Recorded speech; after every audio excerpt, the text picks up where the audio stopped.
দেশের বাড়ি আসার জন্য খুবই মন কাঁদে, কিন্তু শুধুমাত্র এই কিছু কারণের জন্যই আমরা সবসময় দেশের বাড়ি আসতে পারি না।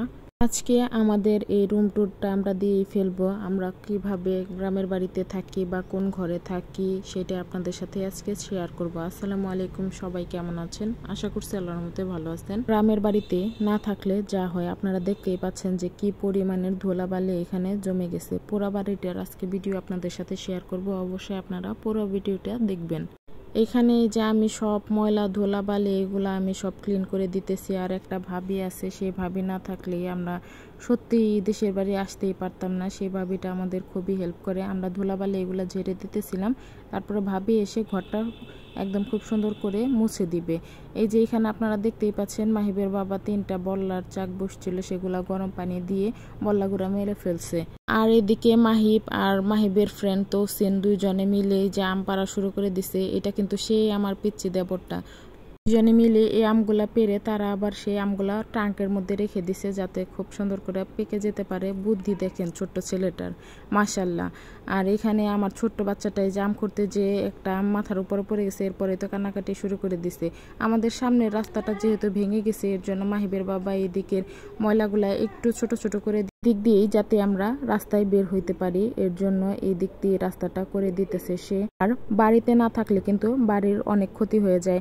যেমন আমরা যেহেতু বাড়িতে থাকি না, আমাদের বাড়িটাতে কিন্তু 3বার চুরি হয়ে গেছে। এর জন্য দেখা যায় যে এখানে খুব কিছু রাখা হয় না, তাও যা আছে আলহামদুলিল্লাহ। কারণ আমরা শুধু বছরে 2বারই এখানে বেড়াইতে আসি। যে ভাবি চলে আসছে, এখন ঘরটা খুব সুন্দর করে মুছে দিতেছে। আর আমি ফার্স্টে নানার ঘরের চাদরটা বিছিয়ে দিলাম। ওই যে পাশের যে রুমটা দেখতে পাচ্ছেন ওইটাই নানা থাকে। আর এখানে দেখেন সুন্দর রহমতের বৃষ্টি শুরু হয়ে গেছে, যেহেতু আমরা কাজ করতেছিলাম অনেক গরম লাগতেছিল। এরপরে এই যে ঘরটা গোছানো হয়ে গেছে, এখন আপনাদের সাথে শেয়ার করতেছিলাম। এটাই অনেক পুরনো ঘর, কিন্তু এটা প্রায় 50 বছরের আগের এই ঘরটা। আলহামদুলিল্লাহ, এই ঘরটা আমার শ্বশুর শাশুড়ি থাকতো, এর জন্য মা দেখা যায় যে নতুন ঘরে থাকতে চায় না। এই ঘরে তার খুব ভালো লাগে, এর জন্য আমরাও আর কি করবো এখানে এসে থাকি।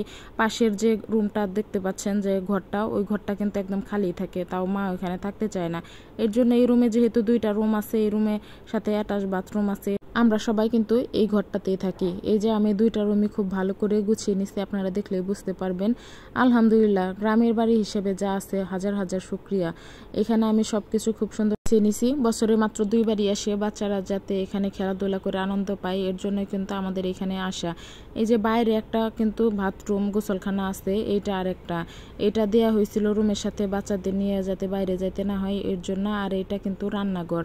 আলহামদুলিল্লাহ, বাইরেও একটা রান্নাঘর আছে। এটা মানে সবসময় তো আমরা থাকি না, এটাতে গ্যাসে রান্না করি। আর ওই যে বাইরে সৌরা, এই ঘরটাই কিন্তু নতুন ওই ঘরটা। এই ঘরে ওর 2টা রুম, একটাই নানা থাকে আর একটাতে এমনি থাকে, এইখানে কেউ থাকে না। আর এটা হচ্ছে পুরান ঘর, তারপরেও এর প্রতি খুব ভালোবাসা আমার শাশুড়ি মায়ের।